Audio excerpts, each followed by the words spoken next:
If you're a Minnesota Vikings fan, you know about the sting and the pain of NFC Championship games in recent years and how bad they've been to you. Gary Anderson misses when he hasn't missed all year. Brett Favre could run for the first down. Or he could just throw across his body on the move late in the fourth quarter when you're close to field goal range because nothing bad could possibly happen there. And then you look at last year.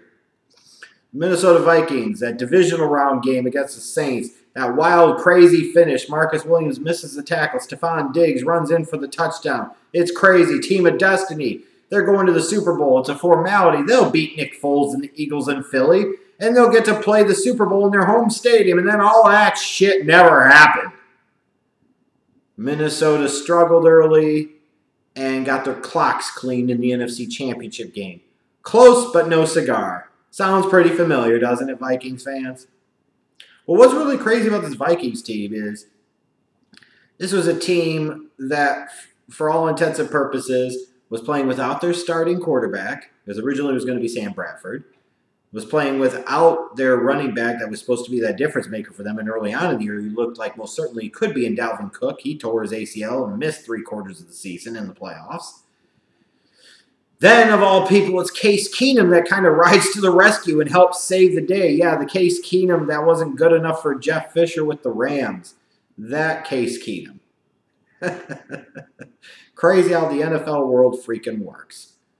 And it's also really crazy, too, when you think about the Vikings after the season that they had, where Teddy Bridgewater, their former top pick, or first-round pick in 2014, the one-time franchise quarterback, is recovering from a massive, debilitating leg injury, finally gets healthy enough to where he can actually get on the field a little bit, but he's a non-factor for you in the grand scheme of things. Sam Bradford, the guy that you traded a first-round pick for, he's a non-factor, and you ended up relying on Case Keenum to get you into an NFC Championship game. It's crazy. Really crazy. Like Jake Delhomme type of stuff with the Panthers in 2003, except Jake Delhomme actually took the Panthers to the Super Bowl, and they were that close to winning that sumbitch. But think about how weird it is that a team gets to a conference championship game, and in the process of the offseason, all three of the quarterbacks that were originally on the roster are now gone.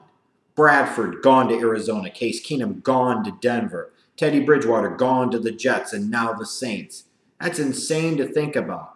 And you would think for a team that got so close, you'd be really careful wanting to sit there and go and shake up the most important position on your team, because you were really close. And they were.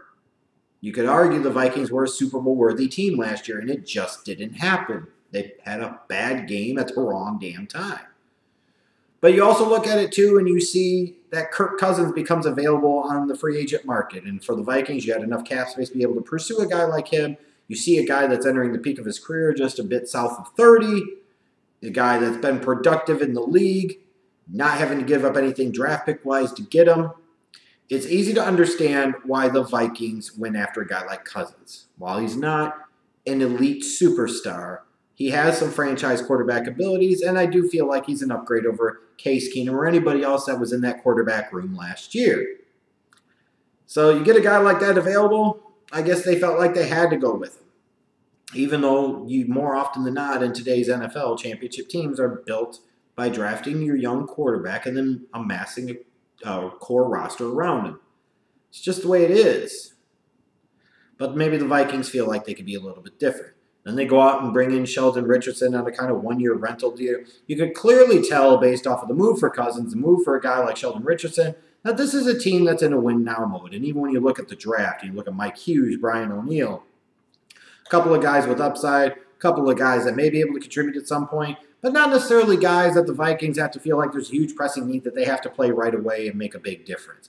That's more about drafting best players available. That's more about drafting for long-term future needs.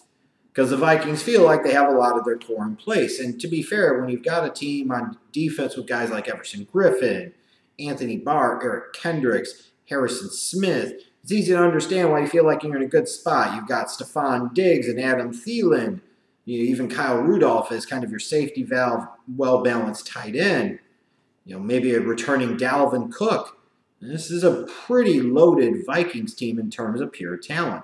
And when you look at how this team is composed and the strengths of it, You got to start off with the defense. The defense was historically good in third down situations last year. It was an elite unit last year.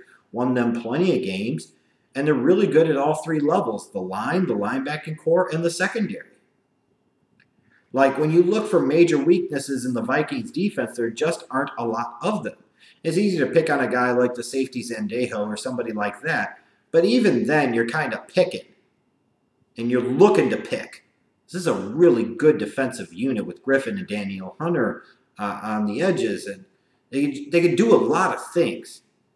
So with a defensive-minded head coach and a good one like Mike Zimmer, that defense in Minnesota you would expect to still play at a relatively high, if not elite level again in 2018. Then you look at the offensive side of the ball. Stephon Diggs, Adam Thielen last year proved themselves to be one of the best 1-2 combinations in all of football.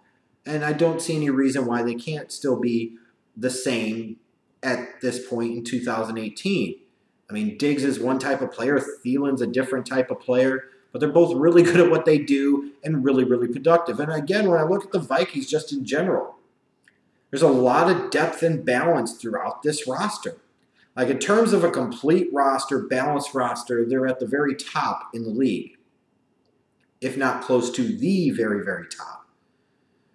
They have some weaknesses, sure, all teams do. It's impossible not to have some weaknesses in today's NFL and the salary cap reality that we live in, but they're really, really good in a lot of places. Now, what concerns me about this team, a couple of things. Number one, there's no Jerick McKinnon there to pick up the load when Dalvin Cook is gone. Now, of course, Jerick McKinnon has torn his ACL. But Dalvin Cook coming back, they need him to be healthy all year. And unfortunately, at Florida State, that was an issue with his at times, was putting the ball on the ground and staying healthy. If he didn't put the ball on the ground and he was on the field, Dalvin Cook was special. And Dalvin Cook can be special. They really, really need him to be able to play a full season. Absolutely do. He's a 3-down back. He can do so many things for that Vikings offense. They need him to be there. Then you look at it with their offensive line. They played better last year, but there's still a bit of a question mark to me. And especially when you look at a guy like Kirk Cousins, he's not the most mobile guy in the world. He's not going to extend a ton of plays with his feet at a big-time level. So you need an offensive line that can hold up well. I'll be curious to see if they make any more improvements this upcoming season, but they are still a concern for me. And then I also look at year one with Kirk Cousins.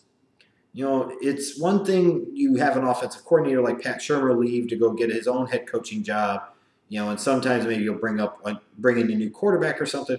This team entirely changed the quarterback room, and they gave a bunch of money to Kirk Cousins, which got to concern you a little bit because if he was that good, why would the Redskins let him go for nothing, which is what they did. Now, you could also certainly point to the incompetence of the leadership of the Redskins organization. That is a fair point, and I don't disagree with that, and I feel like that has a lot to do with it. But still, it's a question. And then when you look at bringing in a guy, he's going to have to run a new system with new terminology, new players.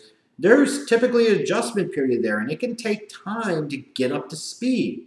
And while it would be easy to say, well, Kirk Cousins is better than Case Keenum, so the Vikings passing game will be better, meaning the Vikings offense will be better, meaning the Vikings will be better, and they'll be even better than they were in 2017. And there most certainly is a possibility that that could happen too.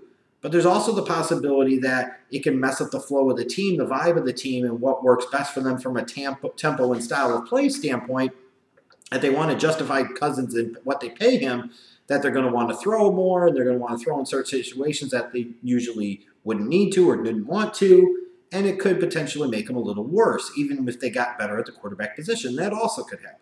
When I look at their schedule, I look early on in the year, they've got a couple of big games that are all on the road. Week 2 at Green Bay, Week 4 at the Rams, Week 5 at the Eagles. Not a great start to the season schedule-wise to have 3 of your first 5 games on the road and be those 3 notable opponents right there.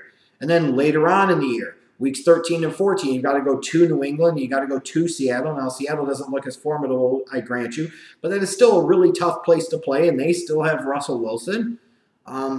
So 5 of their 8 road games, you could surmise, are really, really, really tough. Now, the Vikings, like I said, are one of the balanced, most complete teams in the league with as few weaknesses as anybody, but there are still weaknesses there. And it can be really, really hard to play at the same level from one year to the next. And it feels like last year the Vikings were playing with fire a little bit, and eventually they got burned. I still think this is a good Vikings team. I still think they are a threat for the playoffs, and they most certainly could potentially win this division. And it could be very likely they could go 13-3. Who knows? I just think that with them bringing in Cousins in year one, there's going to be too much pressure to try and utilize him and show him off, which could impact how they call things offensively. You've also got a new offensive coordinator on hand.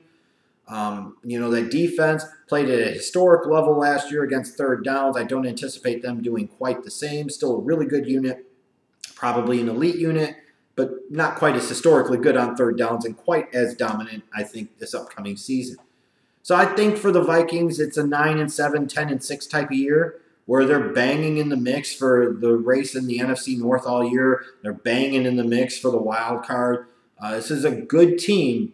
And if they get to the playoffs, they would be a team I most certainly would not want to face because they've got a lot of things going for them.